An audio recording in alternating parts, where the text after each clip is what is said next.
Hey, this is Louise again. We're going to pick up here with our study on having divine healing, and we're putting the pieces together to obtain that objective. And we're starting off with being offended and unforgiveness.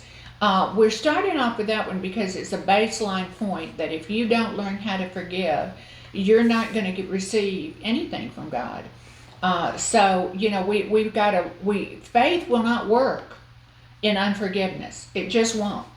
And people really try to make this work over and over again. It's like trying to see a child put a square peg in a round hole, and they turn it and they turn it and they do everything they can, and they get angry at the round hole because it won't receive the square peg.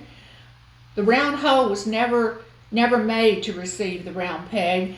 God has his principles, he has his word, and he says if you're willing and obedient, you shall eat the good of the land. But so often we want it our way. We want God to change his word to accommodate us, and we have to look realistically and objectively at our own lives. We have to judge ourselves. And so we left off with unforgiveness, and now the fourth thing that I'm going to take up is unrealistic expectations. That's another individual who is easily offended, is one with a root of bitterness, falling victim to unrealistic or unfulfilled expectations. What do I mean by that?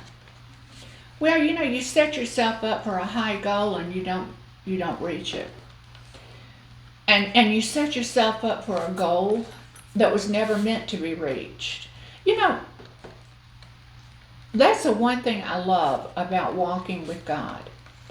God has a plan, he has a purpose for every one of us, and his plan is for us to succeed and not fail. And if he's marked the plan out and he's made the path, he's going to see to it that we will rise and we will overcome every negative situation with him. But when we set our own goals that are not realistic or that are not in his plan, that he's not planned out for us, and we fall short, we can become very, very angry. We can become angry at ourselves, and we can become angry at those around us. I've seen parents who set unrealistic goals up for their children. I've seen children who wanted to go out and play tennis back the day when my daughter was playing. I saw parents who they wanted their children to play. I wanted my daughter to play. I enjoyed seeing her win. I was, rooting for her 100%. But I saw some parents, they set such unrealistic expectations and goals for that child that child became angry and offended because they couldn't meet the expectations of that parent. And you know what was really happening? That parent was living out their childhood, their unrealistic expectations through their children. And maybe it is that God never intended for that child to be a baseball, tennis player, football, you name it. I remember when our son came along, I have one child that's like A personality plus. And she graduated from school, Phi Beta Kappa, summa cum laude. When she made one B in college, she was devastated, just devastated. If I made a B in college, I was thrilled. And so then I had my son come along, and we were just thrilled that the kid made a C. And he was just the total opposite of his sister. But he loved to fly. And so we thought, oh, well, he had to go to college. He had to go to college. His daddy was a college professor for real, Well, we sent him off to college, and we realized the minute I dropped him off, I said, coming home, I said, Larry, we have really messed up on this one. This kid doesn't need to be in college.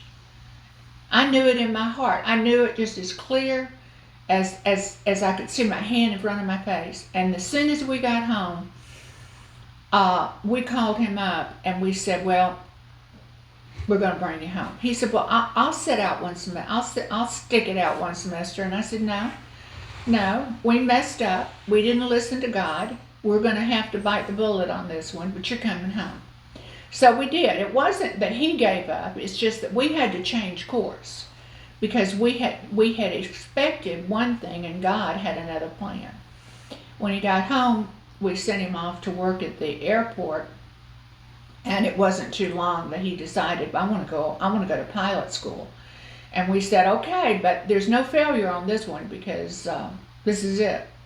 Sure enough, he went off to pilot school. He is a fabulous pilot now. I mean, he's not only flying, he's qualified in about 5 or 6 different kind of jets and planes, and he teaches other people how to fly, and he's a safety engineer for this company, and he's now recruiting and hiring and managing other people's planes, and he's hired by a doctor to fly his plane all the time. And I'm telling you what, he has been major successful. Well, you know, what if we had decided that he had to go to college? Do you know how angry he would have been in time? There would have been a really serious root of bitterness, I think, that would have developed in him because we were trying to live our lives through him and not letting God show us how he wanted his life to be led. So that's one thing. Then we can have rebellion. Rebellion in the Bible says is like witchcraft. And we have, I mean, boy, I'm going to tell you something. I can look at somebody and I can see it. I can discern it. The minute I look at them, they have a spirit of rebellion. And boy, I mean, it is a tough one to get through. They shut down, and their hurts, their failures, their offenses have put a wall up that says, you're not going to get to me. You will not hurt me. I am not going to let you in. And I'm going to do just the opposite of what you want me to do to get even with you. You know, a spirit of rebellion oftentimes comes from a child who feels like that they have not met the expectations of their parents, or they're just angry at their parents, and it becomes a displaced anger. And then it becomes rebellion. And, you know, the Bible has something to say about that. It says rebellion is bound up in the heart of a child, and the parent has to deal with it. I'm not going to go there as to how you choose to deal with it, but deal with it.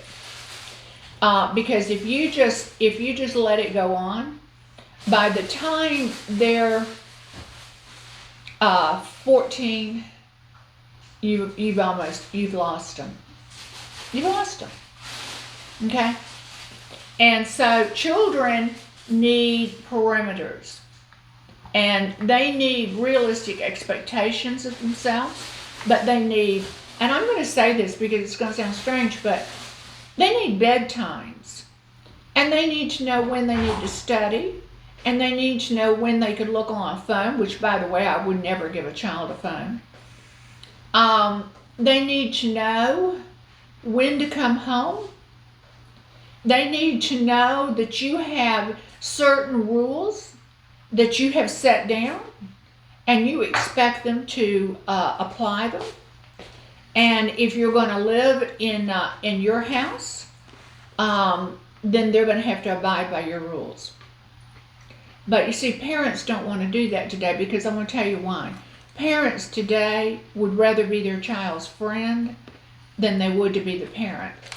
I told my son one time, I said, son, I love you. I love you. But I don't like you right now. Okay? And I said, I am not one of your teammates. I am not one of your pals. I am your mother. And maybe one day you will grow up and we will be friends. Okay? But as long as you're living in my house, you will abide by my rules and treat me as your mother, not your friend right now. So parents don't want to do that. They're intimidated by their children, and so it develops into a spirit of rebellion in the child. Critical spirit. Woo! I grew up in a home where a mother there were 5 girls. And I think it's wonderful, to have 5 sisters and everything. But in my mother's case, I think it was a horror story, because they would get not so much on the telephone, but they would write each other back then in the day. They didn't have all the electronics that we have today. But I'm telling you what, they would criticize one, and then they would criticize the other, and their lives involved around criticizing each other. And there was this spirit of criticism.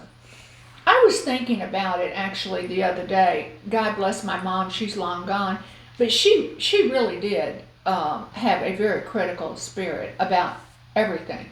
And that spirit actually kind of flowed over into my first marriage. And it really did affect my marriage. Parents, don't say anything negative about that son-in-law or daughter-in-law.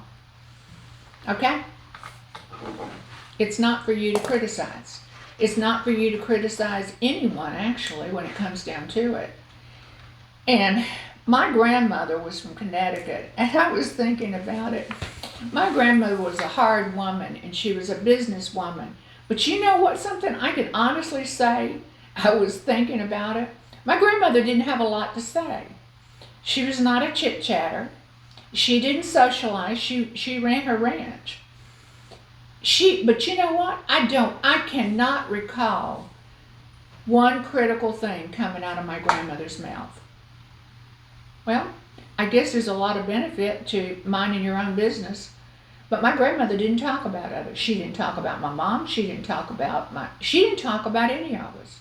She didn't criticize. You know what? She lived to be 99 years old. Okay? Now, she didn't know about healing. She didn't know about the faith. She didn't know about a lot of things. But she knew how to keep her mouth shut. And, that really says a lot right there, doesn't it, people? And I never heard her say an unkind thing about anybody. But I sure heard a lot from my mama. And my mama died at 63. Does that tell you anything, guys? I love mama. But she cut her own life short because of the unforgiveness and the hatred and the criticism and the things that came out of her mouth cut her life short. And I think this says a lot. So another thing is, the last one I'm going to talk about here is feeling God is unfair. I brought this up in my class on Monday, and it just never even occurred to me that anybody would ever think that God was unfair. I've never had that concept.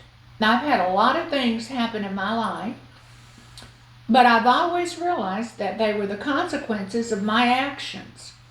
I just knew that. It was an instinct. I never thought to blame God. But this one woman, man, she popped her hand up there and she said, well, that's me. And I thought, okay, maybe that's why you're sitting here in jail. So let's talk about it. I was so mad at God because my husband died. And I felt like that God took him. And I said, oh, wow. Well, I said, you really need to stay in my class because it's going to take us a while to get all this untangled. But God was not responsible for your husband's death because Satan is the god of this world. Satan is the god of this world. And God has turned all authority over to us.